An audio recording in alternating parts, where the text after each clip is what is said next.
Well, welcome to the Ballin' Out Podcast. I'm your host, Jordan, here with my co-host, Swanee and Russ. Boys, it's the ETSU Buccaneers coming to Knoxville this weekend. Are you ready? Buck yeah? Buck yeah. Buck and A right. All right. So all that being said, let's saddle up here and talk some serious history. It's a short one. Vols lead it 1-0 on a 59-3 win during the Jeremy Pruitt era. Arguably the cornerstone win of Coach Cornbread's era. Arguably. I mean, it has to be. Oh. He didn't do nothing else. So, you know. Big time. I mean, it's big time not even close. For Coach Pruitt. Absolutely. Couple facts on ETSU right quick. They are members of the SoCon. Their head coach is Will Healy, which the name is very familiar, but not gonna lie to you, I ain't got much on him other than I know he was Austin Peay. I'll tell you. I think that his name came up in the coaching search when we got Heupel. I believe it did because he's Chattanooga born and bred, and he was at Charlotte at that time. And I suppose being successful. There were other names ahead of him, obviously. Like we all wanted Kiffin, but then there was like Jamie Chadwell at wherever the hell Jamie Chadwell was. Coastal Carolina. Coastal, yep. I think Will Healy's name came up on Twitter at the very least. Yeah, you might be bucking with me though. I wouldn't buck with you, bro. So all right, and 2024 season they averaged 27.5 points per game and had a 7-5 record. They've started this season out 1-0 with a tremendous victory over Murray State, 45-17. Russ, you got anything on the mighty ETSU Buccaneers, sir? Got to be bucking kidding me that they won by that much. I'm bucking with you, buddy. Bucking with you. No, they got a few. I mean, they run the ball, man. They predicate their offense on the run. I mean, they've got. Let me look at my notes here. I mean, where's it at? 1, 2, 3, 4, 5. 5 guys with 6 or more rushes on the game. You got 4 guys here who had 8 or more. I mean, their head guy, Devontae Houston, 11. I mean, he had 14 carries, 128 yards, 2 touchdowns this weekend, averaged 9.1 a carry. I mean, familiar name at quarterback, too. Cade McNamara played at Iowa 2023. I'm pretty sure we smoked him in a bowl game when he played for Iowa. I think he would have been in Michigan at the time. I think he was the guy before J.J. McCarthy in Michigan. Was he still at Michigan at the time? Yeah. Hell, actually, I really don't know. He was at Iowa. He was at Iowa. Because that's who ETSU. That's who Nico. Is that who Nico fucked up? Okay. Yeah, in the bowl game. My ETSU research today began and ended with Cade McNamara because I was like, oh look, there's a Division I quarterback on that team. They might be a little frisky come Saturday. He's not as good as you may think he is. His name's there because he played for who he played for, but they're going to start 2 QBs this week. Read into that a little bit. They've got a QB. Last name is Chriswell. Don't know the guy. Didn't look him up much. But he had 5 of 8 for 34 yards this week. So they got him in the game, got him involved a little bit. So classic saying, you got 2 QBs, you got none. Not really worried about their passing game. Not really worried about their running game. It's ETSU. Yeah, you know, I will say this. We've been very sarcastic so far. I'm probably going to keep that going a little bit. But these teams are usually decent in their conference. They're usually, you know, pretty good for the level of competition they play against every week. Well, the fellow I mentioned, the running back, SoCon Player of the Week. Yeah. So I mean, it's not a knock on these kids or whatever before somebody gets there. It's just, you know, I don't know. This is one of those weeks where, you know, are we going to get anything out of this game other than basically coming in and having a glorified scrimmage in front of 3,000 people now? Here's where you iron out what you need to iron out in a real-time game before you play Georgia. Sure, absolutely. I don't think we kind of talked about it earlier, and we mentioned that we talk about it every year early. Do we show much? I don't think you shouldn't have to show much, but I think we've seen what we're going to see. Also, I mean, because it's year 5 of Heupel. I mean, we know what his offense is about, but you know, also I'll say this: Hype's not the kind that plays things, I don't feel like, close to the vest. So if he wants to put something on tape, he's going to do it.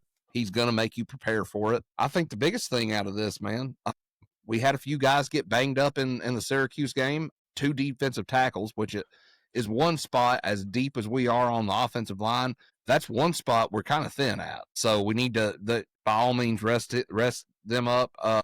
Ricky Gibson, he's out for a little while. I think we're getting Jamon McCoy back, but not this week. I'd say if we see him back anytime soon, it'll be next week against Georgia. Definitely. They're talking like, though, that might be a stretch, so we'll see. Just I think the biggest thing we need to do with this game is let's get out of here and not have any serious injuries. Anybody important get hurt, or anybody get hurt, period. But anybody that's going to be very productive for us, we don't need to see them go down with an injury. What do we need to see in this game? I want to see some reps from some of the younger guys in this game. I want to get this game in hand enough to get those younger dudes in there and let them get some reps in a game. I mean, that's probably my main thing here. Let's see who else we've got at receiver besides Brazel, besides Staley, besides Matthews. I know Ethan Wolf's our backup tight end. Who's behind him? Okay, who's our next in line behind our offensive line, which was not completely on the field this week. David Sanders missed last game. So, I mean, if he's not completely healthy and ready to come back, Perry did a great job stepping in for him. Let him do it again. Yeah, I would. Now, is David Sanders a true freshman? He is. Then I would consider. I would like to see him. I would consider not playing him against ETSU, or playing him now and burning up his 4 games or whatever. Well, and giving him a red shirt tag. He's gonna start. The thing about it is, he's good enough to start. Like he honestly, more so than anybody else on that offensive line outside of Lance Hurd, looks the part of a D1 starter from day one. You know what I mean?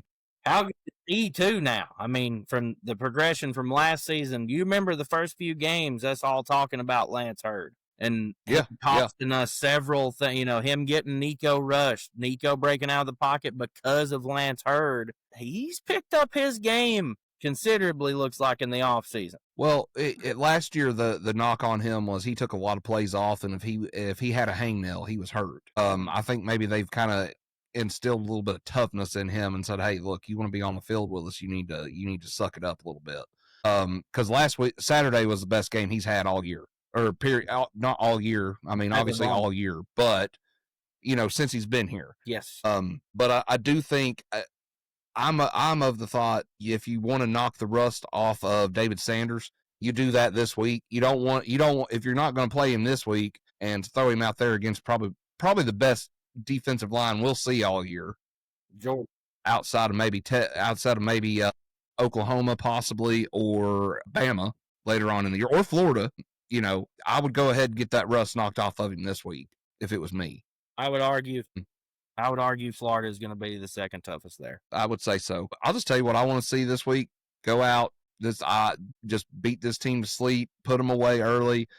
I'll second what you said. Get the young guys out there, get them some reps. But I want to see I want to see Tennessee go out and beat a team how they're supposed to do it, a team that they're supposed to beat. Do it how you're supposed to do it, and call it a day. I mean, when Hendon played a team the caliber of ETSU, and I'll even go back to Dobbs when he played these kind of teams in this run that we've had after Fulmer left, those guys put these games away by the third quarter. Fourth quarter, they were usually sitting, hanging out, drinking Gatorade, talking to their buddies on the sideline.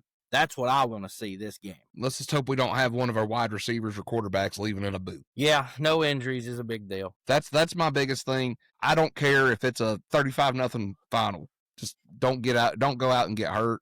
Don't put anything in jeopardy for the rest of the season to win this game. Yeah. Just to do it. You know what I mean? Boys, that being said, I told y'all this is going to be a short one. Score predictions. Swan, you got anything else you want to add in here? We had some good Buccaneer puns earlier. That was my only contribution. I knew Cade McNamara was their quarterback. Will Healy was the coach. They're gonna be fun to watch on their level of football this year. We will. Score prediction. I don't know. 49-7. Okay, Russ. I'll echo you guys on pretty much everything. Let's get them beat early. See what kind of depth pieces. Score prediction. Ooh, 70 70. burger. Okay. I'm gonna fall in right here in between you guys. I'm gonna say 53. I don't know that they're gonna put up much offensively. If they do, it'll be late whenever we've got the second, third team guys in there, walk-ons, whatever. But then again, we could go on a full-on Nick Saban rant here. How do you know those guys are gonna even play? You know? Yeah. Do we know what the spread is? We can I find mean, it out. doesn't matter. I'm just saying. Let's see. Hold on just Talk about another game for just a second. Last week, you see Long Island almost clipped Florida, 55-0. Yeah. They were hanging right in there, buddy, like a crackhead's last tooth. Let's see. But there has to be a spread on it. Let's go to it. Buck and A, Let's bro. see. Bucking. I know I'm bucking with the program here. I don't give a buck. The last part of this show is just going to be whatever this nonsense. You better buck and not. I'll buck you up. Oh, you know what? There's not a bucking spread for this. Nah, buck Yeah, that I see. Buck Hang let's on, wait ride. now. Wait now. Yeah, no spread. So that's come out yet. It's a little early in the week. So I would put the spread probably about 30, 38, 39. I think that's reasonable. Yeah. Probably even low, honestly. I would put it about 38. I'd say you're right. I mean, there's no chance, bro. Again, how do you even know those guys are going to get to play? We had like 5 draft picks on that defense. I'm not even sure that team might have won a national championship, but they ran through our ass like shit through a tin horn, man. I'll say this about ETSU. ETSU has a great bluegrass. Bluegrass, okay, all right. Yeah. Well, I know a lot of guys who came. I know a lot of guys who came out of that out of their bluegrass program. I hope that they're a fan of Rocky Top because they're going to listen to it a lot come Saturday. Almost every ETSU grad on earth, I would say 100% are Vol. Like you almost have to be. You can't say 100, but it's 90 plus. Yeah, you would almost be like they have to be, right? What kind of savage only watches Division II ball? Man, imagine living and dying with the college football team that's like North Dakota State. Like you're a hardcore North Dakota State fan, like how we are Vol fans, or how there's Ohio State, Bama, Texas fans. I mean, that's a hardcore level of. It is, but North Dakota State's not a bad one. You got to think, what else is going on in North? Plenty, Russ. Southern Missouri Valley State. But yeah, just somebody like that. You're like, nope. I'm allegiant to my school. My parents went to Tennessee Tech. What if they just it's just Tennessee Tech. That's it. Yeah, it's that kind of thing. That would be tough. It's wild. I mean, because you would have. I like to test run that one year. I think I'll pick a school and just that's my team for a year. It's got to be my team. I gotta go Vols deep. Right. And you're like, all right, let's go Chattanooga Mocs, baby. We need to go. Yeah. This week, like that guy who got onto us that one time, got on to me. I know, yeah. That was last year. He was. It wasn't like last year. It was. He was pissed, like legitimately pissed off with me. Yeah, you pissed all in his Wheaties, man. I don't think I was that wrong. And you weren't, because we ended up beating them by 70. I mean, you weren't. I think we ended up hanging 70 on them, and it was Was it? It might have been UTC. I don't remember, but I mean, it was a whooping. Well, yeah. Okay. Here was what he got mad at me about, was because I said like something about these schools being like sacrificial lambs, basically. So like not that, but I was saying like they can get talent. It's just guys who are talented enough to play in the SEC but can't keep their grades up, or there's something wrong. There's something wrong. It was. Yeah, it wasn't nothing like. Why is Terrell Owens at UT Chattanooga? Right. Why? Okay. He likes the area. Yeah. He picked UTC.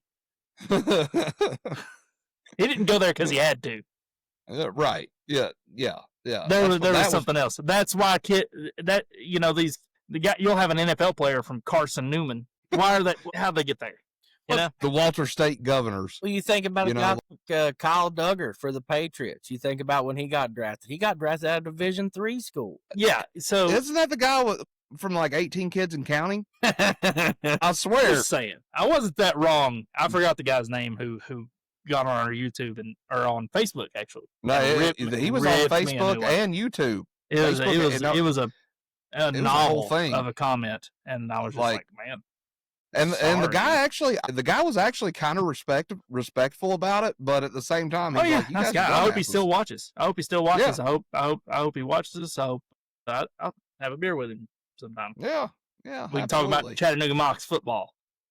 Mock football. Well, if I've made So- any ETSU fans mad, get over it. Y'all are gonna get spanked come Saturday. All 5 of them are livid right now. There are no ETSU fans. I'm BTA. telling you, every one of those ETSU people who go to school there or went to school there, wear orange on Saturdays. Yep, you ain't wrong. Yeah. You ain't wrong. There's not going to be. There won't be a drop of blue in that stadium on Saturday. Yeah, you probably right. You probably right.